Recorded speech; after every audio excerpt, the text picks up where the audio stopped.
चलिए good morning friends. देखिए ऊपर में क्वेश्चन क्या है, ऊपर दिखा दे रहा हूँ मैं क्वेश्चन आपको। ये क्वेश्चन है, लिख लो इसको।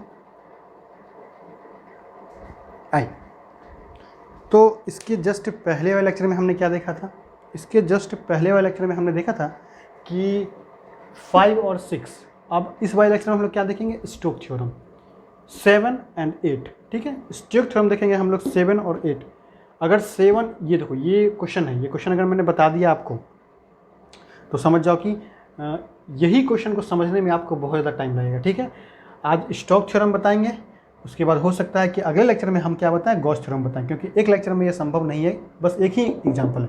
होगा संभव तो हम कर देंगे। ठीक, आइए अब देखते हैं हम लोग क्या क्या हुआ। चलिए 1 मिनट रुक जाइए।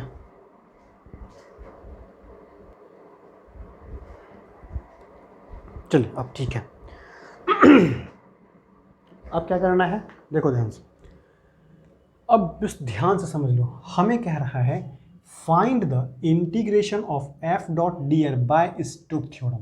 स्टोक थ्योरम कहे अथवा ना कहे, हमें उसी की हेल्प लेनी होगी, क्योंकि हमें फंक्शन दिया हुआ है ये और बाउंड्री दिया हुआ है ये। और एक बात और कह दिया कि आप क्या कीजिए कि by the help of line integral and surface integral के हेल्प से हमें इसका एरिया बता दीजिए या फिर इसकी वैल्यू बता दीजिए। कुछ भी कहा जा सकता है। एरिया हमने इसलिए कहा क्योंकि यहाँ पे आपको सरफेस ट्रायंगल दिया हुआ है। सरफेस ट्रायंगल का मतलब अगर 2D में हम बात करते हैं तो ट्रायंगल बस ऐसे ऐसे करके बना देते हैं। यहाँ पे x y coordinate, x y coordinate, x y coordinate, ये 2D पे है। मगर अगर सोचो इसी ट्रायंगल को इस तरह से आप उठा दोगे, मतलब यहाँ से ये ऐसे, यहाँ से ये ऐसे, यहाँ से ये ऐसे, उसको हम लोग कहते हैं सरफेस ट्रायंगल। उसमें क्या होगा, यहाँ पर जो पॉइंट आएगा वो पॉइंट एक जेड वाला पॉइंट आएगा। क्यों? तीनों को मिले यहाँ पॉइंट आएगा। यहाँ x y z, x y z, x y z, ऐसा नहीं होगा। क्या होगा? ये सरफेस ट्रायंगल का मतलब ये जब उठेगा तो ये एक अलग सरफेस बनाएगा। तो यहाँ पे x y z, x y z, x y z, बस समझे? यहाँ पर भी x y z, x y z, x y z ऐसे रहेगा। उसको हम लोग कहते हैं सरफेस ट्रायंगल। तो सरफेस ट्रायंगल हम लोग समझ गए क्या होता है। अब जिसकी क्वेश्चन में ये दिया हुआ है कि हमें स्टोक थ्योरम के हेल्प से बनाना है, तो सबसे पहले क्या करेंगे? एफ डॉट डी आर क्या होता है वो निकालेंगे। तो पहले तो एफ निकालेंगे। एफ हमें ये दिया हुआ है, एफ डॉट डी आर निकालना है। तो अगर हम सॉल्यूशन करने जाएंगे तो हमें पता है कि आर की वैल्यू एक्स आई वाई जे जेड के होता है। अगर हम डी आर की वैल्यू निकालते हैं तो d x d y d z हो जाएगा प्लस में, और यहाँ पे आई जे और के रहेगा ही रहेगा। लेकिन अगर हम एफ डॉट डी आर निकालते हैं तो एफ डॉट डी आर हम निकाल रहे हैं तो जो फंक्शन एफ है और जो डी आर है उसके साथ डॉट प्रोडक्ट, तो इन दोनों का अगर हम डॉट प्रोडक्ट निकालेंगे तो जो आई वाला है एक साथ आ जाएगा, मतलब एक्स प्लस वाई। तो कहने का मतलब कि एक्स प्लस वाई आ जाएगा यहाँ पर, और ये डी एक्स हो जाएगा। फिर प्लस वाई वाला जे, तो यहाँ पे 2x माइनस जेड, तो ये हो जाएगा 2x माइनस जेड, और यहाँ पे क्या हो जाएगा? डी वाई, क्योंकि वाई है, प्लस में जेड वाला वाई प्लस जेड, तो वाई प्लस जेड, ये हो जाएगा डी जेड। ये एफ डॉट डी आर निकल गया। नोट कर लो जल्दी, नोट कर लिया? अब हम इसको चलो मिटा देंगे बाद में। एफ डॉट डी आर हो गया। अब क्या करना है? हमें निकालना है इसका इंटीग्रेशन, क्योंकि हमसे वही पूछा जा रहा है। तो एफ डॉट डी आर निकालना है हमें, इंटीग्रेशन सी। लेकिन हमें वैल्यू क्या क्या दिया हुआ है? सरफेस ट्रायंगल का वैल्यू दिया हुआ है। इसका मतलब कि जो लाइन ट्रायंगल है, पूछ ये रहा है एफ डॉट डी आर, लेकिन देखो पूछ रहा है एफ डॉट डी आर, लेकिन हमें जो वैल्यू इनिशियल वैल्यू दिया हुआ है वो क्या दिया हुआ है? वो दिया हुआ है सरफेस में। बात समझे? पूछ रहा है लाइन इंटीग्रल के बारे में, लेकिन जो इन्फॉर्मेशन दिया है वो सरफेस इंटीग्रल के बारे में सरफेस दिया है। तब जा करके हमें ये ध्यान में लाना है कि अच्छा पूछ रहा है लाइन के बारे में, और जो इन्फॉर्मेशन दिया है वो किसके बारे में दिया है? सरफेस के बारे में। तो अच्छा, लाइन और सरफेस के बीच में कोई ना कोई तो रिलेशन होता है। क्या रिलेशन होता है? स्टोक थ्योरम वही तो कहता है कि अगर लाइन इंटीग्रल के बारे में पूछे और इन्फॉर्मेशन दे रहा है इसके बारे में, चाहे इसके बारे में पूछे और इन्फॉर्मेशन दिया है इसके बारे में, तो आप क्या करोगे? यही लॉ लगाओगे, जिसको कि लाइन सरफेस इंटीग्रल का रिलेशन कहते हैं। इसका मतलब ये अगर हमें निकालना है, अगर हमें ये चीज़ निकालना है, ठीक, इसका मतलब है यह ना निकाल करके, चूँकि इसके बारे में इंफॉर्मेशन ही नहीं दिया है, हमें इंफॉर्मेशन दिया है कि इसके बारे में S curl of F dot D S, यही निकालना है, ठीक। अच्छा, ये एन छूट गया, एन भी निकालना है, डॉट एन कैप और ये डी एस, कैपिटल एन लिख लो या स्मॉल लिख लो, कोई बात नहीं, ये याद रखो कि यूनिट वेक्टर है, ये निकाल देना है। इसके बारे में हम निकाल सकते हैं, क्यों, डी एस क्या है, सरफेस है, और सरफेस के बारे में हमें कह रखा है कि ट्रायंगल का सरफेस ये है। अगर ट्रायंगल का सरफेस ये है तो हम इसका एक डायग्राम बना सकते हैं। कैसे, मान लो कि यहाँ से ये आपका एक्स एक्सिस है, ये आपका वाई एक्सिस है और ये आपका जेड एक्सिस है। तो एक्स में क्या कोऑर्डिनेट दिया हुआ है इस ट्रायंगल का, x इजकल टू 2, इसका मतलब x इजकल टू 2 है। चूंकि ये सरफेस बोल रहा है, इसका मतलब ये 3D है, तो x 2 दिया हुआ है तो बाकी सब 0 0 दिए हुए होंगे।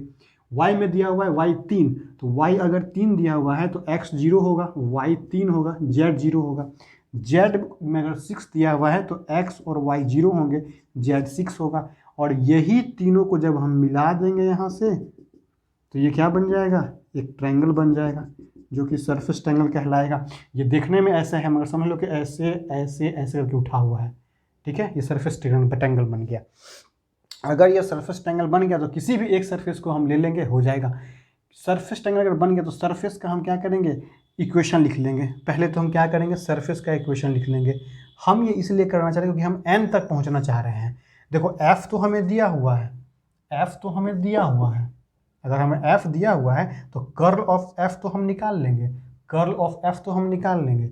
ds क्या होता है, ds होता है जो ट्रायंगल दिया हुआ है ना, इस ट्रायंगल का एरिया होता है ds, तो वो भी हम निकाल लेंगे। n भी हम निकाल लेंगे। तो पहले हम n निकालने की ओर जा रहे हैं। n क्या है भाई, n होता है सरफेस के परपेंडिकुलर जो है, उसी के परपेंडिकुलर के ऊपर जो एक वेक्टर होगा, उस वेक्टर का यूनिट वेक्टर। तो पहले तो सरफेस ज्ञात करेंगे है क्या, सरफेस क्या है, ये ट्रायंगल सरफेस है। तो अगर ट्रायंगल सरफेस है इसका मतलब वो एक प्लेन है। तो जनरल इक्वेशन जब कहेंगे हम प्लेन का, तो भाई आपको प्लेन का इक्वेशन पढ़ रखा है आपने, x दिया हुआ है, y दिया हुआ है, z दिया हुआ है, तो क्या होता है इक्वेशन, होता है प्लेन का इक्वेशन। मतलब प्लेन का जो इक्वेशन होगा वो क्या होगा, क्यों, क्योंकि कोऑर्डिनेट्स अगर दिए हुए हैं तीनों, तो उस तरह से प्लेन का अगर इक्वेशन हम लिखना चाहें तो हम सीधे सा लिख सकते हैं x by 2 plus y by 3 plus z by 6 equal to 1। ठीक है, चलिए इसको जल्दी से नोट कीजिए, उसके बाद फिर हम लोग आगे प्रोसीड करेंगे। चलो नोट कर लिया। अब हम क्या करेंगे, यहाँ से इसको तो रहने देते हैं, इसको रहने देते हैं। ये चीज़ तो हम सीख गए कैसे था, ये हटा देते हैं, ठीक, ये भी हटा देते हैं। बाकी ये चीज़ का, इसका तो हमने यहाँ पे यूज कर लिया, तो हम ये भी हटा देते हैं। f को रहने देते हो कि f का हमें काम है, ठीक। अब देखो प्लेन का इक्वेशन ये हो गया। अगर इसको हम सॉल्व करें, सॉल्व करने जाए, जब इसको सॉल्व करोगे यहाँ से लोगे क्या, एलसीएम लोगे, तो यहाँ क्या हो जाएगा 3x plus 2y plus z equal to 1। तो अगर मैं प्लेन का इक्वेशन देखूँ, यहाँ पे जब मैं इक्वेशन ऑफ प्लेन देख रहा हूँ तो मुझे क्या मिल गया, 3x प्लस 2y, मुझे मिल गया 3x प्लस 2y और प्लस का z इजकल टू 6, क्योंकि ये 6 यहाँ चला जाएगा। ये मिल गया प्लेन का इक्वेशन, ठीक है। तो अगर प्लेन का इक्वेशन मिला, इसका मतलब है कि इसका नॉर्मल है, ठीक है। जैसे ही ये नॉर्मल मिल गया तो नॉर्मल मतलब प्लेन का इक्वेशन, और अगर 3 2 1, ये तो 1 होगा, 1 अगर हम देखते हैं यहाँ पे तो ये सब इसका डायरेक्शन रेशियो की तरह काम करता है, किसका, प्लेन का, ठीक है। और डायरेक्शन रेशियो आखिर होता क्या है, उस नॉर्मल का डायरेक्शन रेशियो होता है, ठीक है, या फिर उसके पैरेलल होता है। ये चीज़ आपको 3D में पढ़ना है, +2 में भी ये चीज़ें लिखा हुआ है। चलिए आइए, अब जब ये चीज़ हम कर लिए हैं तो अब क्या करना है, हमको यहाँ से n यूनिट वेक्टर निकालना है, ठीक है। तो अब जरा देखो ध्यान से, मैं इसको भी डिलीट करता हूँ, रुको।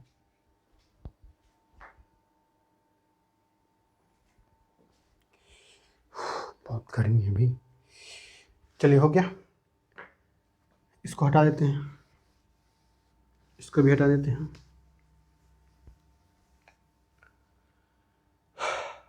इसको भी हटा देते, ठीक है। ये नोट कर लो, बाद में इसका यूज हम लोग करेंगे, ठीक है। क्योंकि जगह रहेगा तभी होगा। चलिए देखते हैं ये क्या बन गया। ये जो आपको बन गया, ये बन गया क्या, एक इक्वेशन बन गया। ठीक है, इक्वेशन बन गया। अब जरा ध्यान से देखना, जो हमने आपको वहाँ फर्स्ट लेक्चर में बताया था क्या, कि ये जो होता है ना, ये चीज़ जो ग्रेड होता है, तो ग्रेड जो हम निकालते हैं, तो ग्रेड डॉट, अगर ग्रेड के साथ अगर हम इसको डॉट प्रोडक्ट, सॉरी, ग्रेड अगर जो हम निकालते हैं, तो ये जो ग्रेड है, ये ग्रेड क्या होता है, ग्रेड ऑफ एफ जो हम निकालते हैं, ये होता क्या था, हमने बताया था ये नॉर्मल होता था। ठीक है, ये नॉर्मल होता था। तो ये जो नॉर्मल होता था, बस यही करना है आपको। अगर दिया हुआ है इक्वेशन लिख लो प्लेन का, नॉर्मल निकाल दो यहाँ से। जैसे ही नॉर्मल निकालोगे तो वो क्या होगा, ग्रेड ऑफ फंक्शन। फंक्शन क्या बनेगा, ये फंक्शन बनेगा क्या, 3x + 2y + z - 6 = 0। ये एक फंक्शन बन गया। अब ग्रेड जो हम निकाल रहे हैं, वो देखो, ग्रेड का मतलब क्या होता है, करली बाय करली एक्स, और यहाँ पे आई होता था। हम इसीलिए ऐसा करें क्योंकि हमें नॉर्मल की आवश्यकता है, क्योंकि हमें इसमें नॉर्मल एन कैप की आवश्यकता है। तो पहले हमें एन तो मिले तब तो हम करेंगे। एन क्या होता है, जो भी सरफेस दिया हुआ है, वो सरफेस के ऊपर जो परपेंडिकुलर होता है वो हमें निकालना है। तो पहले तो हम सरफेस का प्लेन का इक्वेशन निकाले, क्योंकि हमें प्लेन का ही इक्वेशन दिया हुआ था ट्रायंगल का। अब क्या कर रहे हैं हम लोग कि जो इक्वेशन दिया हुआ है वो एक फंक्शन होगा, एक फंक्शन है, तो ये तो प्लेन का इक्वेशन है, इसके नॉर्मल कैसे निकलता है, डेल निकालते हैं। ये मैंने बताया था कि डेल जब निकाल दोगे तो वो उसका नॉर्मल निकल रहा है। तो ये जो नॉर्मल हम निकालेंगे, तो ये नॉर्मल आपका आई डी एक्स, ये एफ हो जाएगा, प्लस जे करली बाय करली वाई, और एफ हो जाएगा, प्लस के करली बाय करली जेड, यहाँ पे एफ हो जाएगा। तो जो नॉर्मल निकलने वाला है हमारा, क्योंकि ये नॉर्मल ही निकलता है, नॉर्मल का हो चाहे डेल ऑफ एफ का हो, बात बराबर है। अब यहाँ पे नॉर्मल क्या, नॉर्मल का मतलब क्या, सरफेस के ऊपर जो नॉर्मल है वेक्टर, वो वेक्टर निकल रहा है। तो आई होगा, एफ पूरा फंक्शन ये है, एक्स के रिस्पेक्ट में पूरे को डिफ्रेंशिएट करना है, तो ये सब जीरो कांस्टेंट है, ये सिर्फ क्या हो जाएगा 3, प्लस उसी तरह से जे तो जे है, ये क्या हो जाएगा 2, प्लस के तो के है, जेड वाला ही सिर्फ बचेगा, ये जेड वाला मतलब 1। ये हो गया नॉर्मल वेक्टर। तो नॉर्मल वेक्टर की अगर हम बात करें तो हो गया 3i + 2j और प्लस का के। ठीक, ये हो गया आपका नॉर्मल वेक्टर। जैसे ही नॉर्मल वेक्टर निकल गया, तो अब हम नॉर्मल वेक्टर का यूनिट वेक्टर निकाल ले सकते हैं। ये क्या होता है, जो नॉर्मल वेक्टर है और नॉर्मल वेक्टर का मॉड, यही ना। नॉर्मल वेक्टर क्या है, 3i capital I + 2j, small भी दे सकते हो, अपॉन में अंडर रूट। इसका अंडर रूट क्या हो जाएगा, 3 × 3 = 9, प्लस 2 × 2 = 4 और प्लस 1 यानी कि 14, यानी कि 3i + 2j + k अपॉन में अंडर रूट 14। ये क्या निकल गया, एन कैप निकल गया, मतलब एन वेक्टर निकल गया। एन वेक्टर हमारा निकल गया, एन वेक्टर निकल गया। कर्ल ऑफ एफ निकालना है, ds निकालना है, और इसको मल्टीप्लाई कर देना है और इंटीग्रेशन निकाल देना है। इतना काम करना पड़ेगा आपको। चल इसको नोट कीजिए, जल्दी नोट करिए क्या क्या चीज़ हमें आ गया, हम कहाँ लिख लें इस चीज़ को, हम कहाँ लिखें, इसको मिटा देता हूँ।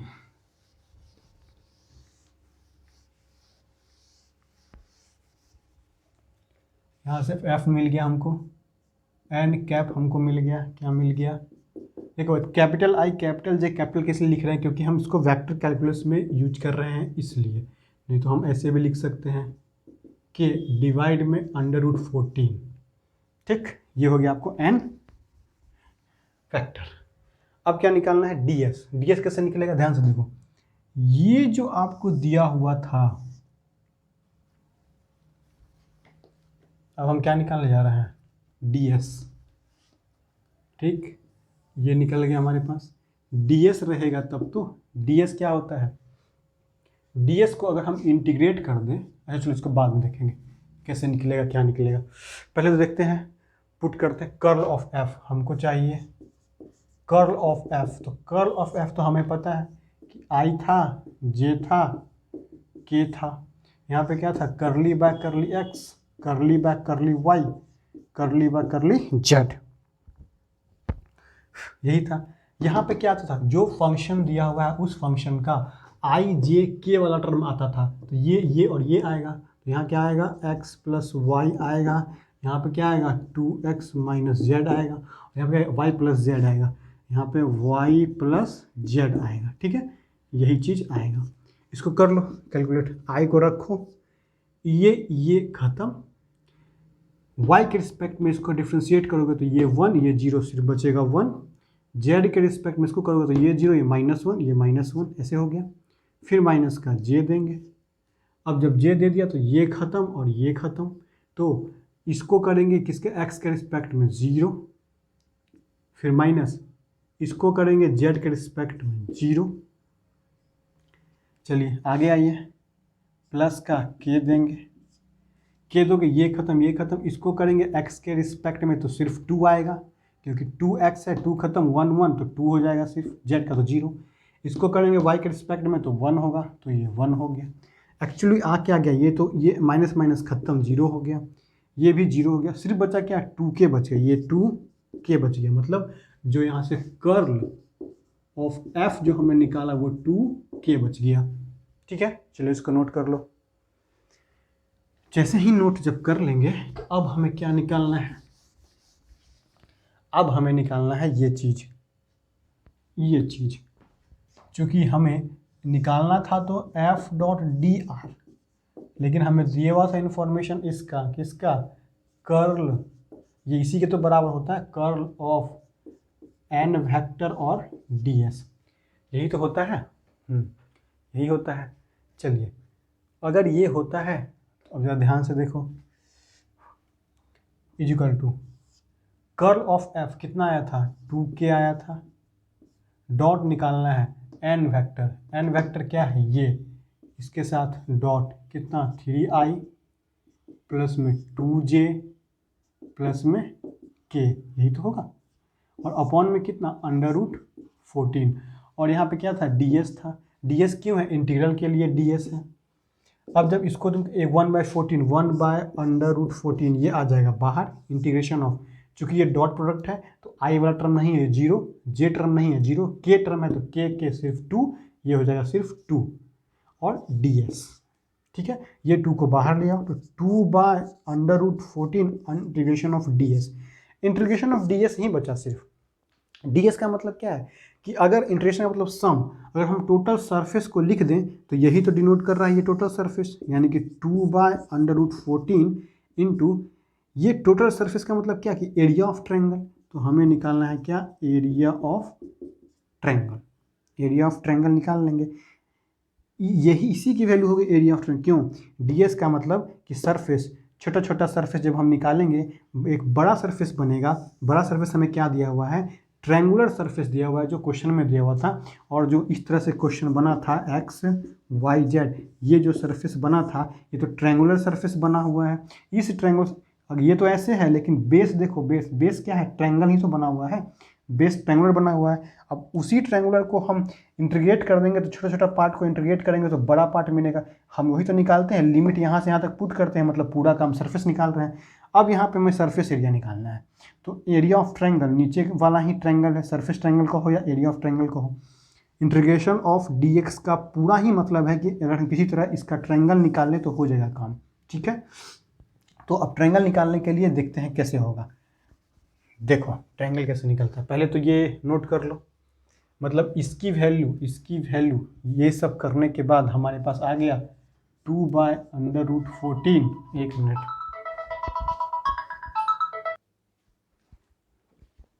चलिए क्या हुआ, इसका वैल्यू आ गया, मतलब इनटू इंटीग्रेशन ऑफ, मतलब कि एरिया ऑफ ट्रायंगल। अब ये आपको समझ में आ जाना कि एरिया ऑफ ट्रायंगल का मतलब है कि हमें 2D नहीं 3D में एरिया ऑफ ट्रायंगल चाहिए, तो 3D में एरिया ऑफ ट्रायंगल के लिए हमें अच्छा इसी की वैल्यू अगर हम यहाँ पर रख देंगे तो वही हमारा क्या आ जाएगा, आंसर आ जाएगा।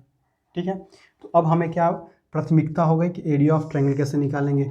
हमें तो पता है कि x दिया हुआ था, y दिया हुआ था और ये z दिया हुआ था। x में कोऑर्डिनेट्स दिए हुए थे 2 0 0, y में दिया हुआ था 0 3 0 और z में दिया हुआ था 0 0 6। इसी का तो हमें क्या बोलना था, ट्रायंगल बोल रहा था, इस तरह से। ठीक है, अगर मैं ये वाले को A मान लूँ, ये वाले को अगर मैं B मान लूँ, ये वाले को C मान लूँ, तो आपको तो पता है कि अगर हमें ट्रायंगल एरिया निकालना है तो एरिया ऑफ एनी ट्रायंगल क्या होता है, 1/2, और डिटर्मिनेंट ऑफ क्या, कोई भी एक पॉइंट से ले लो। ये मैंने वेक्टर में पढ़ा रखा है, मतलब कि 3D में जब चल रहा था सॉलिड ज्योमेट्री, सबसे पहला लेक्चर वहाँ पे मैंने बताया था। ये चीज़ ऐसे जाएगा, ये चीज़ ऐसे जाएगा, इसका मतलब है कि AB क्रॉस, और ये चीज़ तो 12th में पढ़ना है, मैं नहीं बताऊँ चलेगा, 12th में, या फिर याद रख लो कि अगर कोई भी 3 डायमेंशनल में दिया हुआ है कोई भी कोऑर्डिनेट्स, तो 1 2 3, तो हमें किसी एक पॉइंट को लेना है और ऐसे ऐसे करके क्रॉस प्रोडक्ट निकाल देना है, एरिया निकल जाता है। और ये मैंने आपको नोट्स में भी लिखवा रखा है, AB क्रॉस AC अगर आप निकाल दोगे डिटर्मिनेंट, तो वही आपका एरिया निकल जाएगा। ठीक है, तो जब देखो 1/2 हमें क्या करना है, AB क्रॉस AC निकालना है ना। तो अच्छा, अब AB क्रॉस AC निकालना है, तो AB क्रॉस AC निकालो तो कैसे होगा, पहले तो आप AB देखो, AB वेक्टर क्या होगा, IJK होगा। AB का मतलब क्या होता है कि B माइनस A, तो B में से कहाँ गया, B में से A को माइनस करेंगे तो 0 - 2 होगा, ये -2I हो जाएगा। फिर 3 - 0 तो प्लस का 3J हो जाएगा। फिर 0 - 0 तो K वाला टर्म होगा ही नहीं, AB हो गया। अब AC वेक्टर निकालो, AC वेक्टर का मतलब कि AC, तो C में से A, मतलब पोजीशन वेक्टर मैंने जब बताया था, बता रखा था, C में से A को माइनस करना है, C में से A को माइनस करना है, तो 0 - 2 तो -2I। फिर 0 - 0 तो J वाला टर्म खत्म, 6 - 0 मतलब 6K होगा यहाँ पे। ठीक है, ये चीज़ निकल गया वेक्टर हमारा। पॉइंट दिया हुआ है तो वेक्टर तो निकाल ही सकते हैं किसी दो लाइन का। अब AB वेक्टर का क्रॉस निकालना है, तो क्रॉस का मतलब I J और K यही तो लेते हैं। ठीक है, और ये क्या है, मॉड है, ये मॉड। ठीक है, IJK का मॉड। पहले तो हम क्या कर लेते हैं कि AB क्रॉस AC निकाल लेते हैं। डिटर्मिनेंट ऑफ क्या, डिटर्मिनेंट ऑफ IJK यही तरीका था निकालने का। AB वेक्टर तो -2 और 3, तो -2 और 3, K का तो टर्म ही नहीं है इसके अंदर। AC का देखो -2, J का टर्म नहीं, तो -2 0 6, -2 0 6, क्यों, क्योंकि यहाँ पे J का टर्म नहीं है। इसको कैलकुलेट करो, AB क्रॉस AC हमारा कैलकुलेट हो रहा है, तो I यहाँ आएगा, I जब यहाँ आएगा तो ये खत्म, क्षेत्रीय 18, तो ये 18 हो जाएगा, -0 खत्म, फिर माइनस का J देंगे हम, ये और ये, तो 6 दूनी 12, माइनस का 12 और ये 0, तो माइनस का 12, फिर से प्लस का K में ये खत्म, ये 0 और माइनस का 6, तो ये हो जाएगा माइनस का 6। इसका मतलब आ क्या गया भाई, 18I प्लस का 12J और माइनस का 6K। ये किसकी वैल्यू आ गई, इसकी वैल्यू आ गई। ठीक, तो ये नोट कर लो, इसकी वैल्यू ये आ गई, हो गया नोट ये। अब क्योंकि मैं ये मिटाने वाला हूँ, ठीक है, इसलिए आप इसको नोट करो। जब ये आ गया इसका वैल्यू, तो अब क्या करना है हमको, ये मैं मिटा देता हूँ। अब क्या करना है, इसका मॉड निकालना है। तो इसका मॉड निकालोगे तो इसी का क्या हो जाएगा, अंडर रूट क्या, 18 का, अंडर रूट 18 का स्क्वायर, 18 का स्क्वायर प्लस 12 का स्क्वायर माइनस 6 का स्क्वायर, ऐसा कुछ होगा। चलिए, जब ऐसा कुछ होगा तो अब मैं क्या करता हूँ, इसको ही मिटा देता हूँ। अब चूंकि इसका वैल्यू ये होगा, अब एरिया निकालना है, तो ये डिवाइड में 2 भी होगा, तो ये क्या निकल गया, एरिया निकल गया। तो हम इसको क्या करते हैं, कैलकुलेट कर लेते हैं। अंडर रूट, देखो इन सब में से ये 18 का स्क्वायर है, 12 का स्क्वायर है, 6 का स्क्वायर है, तो 18 का स्क्वायर है तो इसको हम लिख सकते हैं 18 × 18 माइनस 12 × 12 माइनस 6 × 6। अब यहाँ से हम कुछ चीज़ें कॉमन लेना चाहते हैं, क्या कॉमन लें, 6 कॉमन लें, 36 कॉमन लें। यहाँ से अगर हम 36 कॉमन ले लें और डिवाइड में 2 तो रहेगा ही रहेगा, ये बस कैलकुलेशन है, आप भी कर सकते हो। 6 के 36, जब 36 हम यहाँ कॉमन लेंगे तो यहाँ कितना बचेगा, 6 3 18 3 3 9, 6 तो 9 यहाँ बचेगा। यहाँ पर देखो 36 कॉमन है ना, 6 दूनी 4 यहाँ बचेगा और यहाँ पे 1 बचेगा और यहाँ पे 2 हो जाएगा, तो ये 36 हो गया। तो 9 में से 4 1 5, 9 में से 5 जाएगा, कितना बचेगा, 4 बचेगा, 4 ही तो बचेगा। चलो यहाँ लिख देते हैं, यानी कि अंडर रूट 36 और ये 4 बच जाएगा यहाँ, और बटा में 2 था, ठीक है, तो ये क्या हो गया अब 36 और 4, तो यहाँ जब कैलकुलेट करेंगे दिख रहा होगा मेरे ख्याल से, दिख रहा है जी।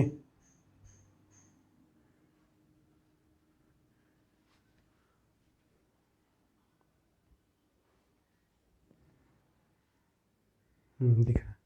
चलिए क्या करेंगे, 36 तो 6 बाहर निकालेंगे, 2 तो 2 बाहर निकालेंगे, बटा 2 था मतलब 6 आ गया इसका आंसर। तो हम क्या करेंगे, एरिया 6 आ गया, तो यहाँ 2/√14 इंटू 6 लिख देंगे। इसका मतलब 6 दूनी 12/√14, यही इसका आंसर हो गया। बात समझे, इतना सारा करना पड़ता है किसमें, स्टोक वाले में, अगर दिया रहेगा तब। ठीक, उसके बाद हमें पढ़ना है गॉस डाइवर्जेंस। गॉस डाइवर्जेंस क्या होता है ये भी जरा देख लो, क्या होता है गॉस डाइवर्जेंस, इसको पहले नोट कर लो, उसके बाद फिर आते हैं गॉस डाइवर्जेंस के ऊपर। जल्दी नोट करो।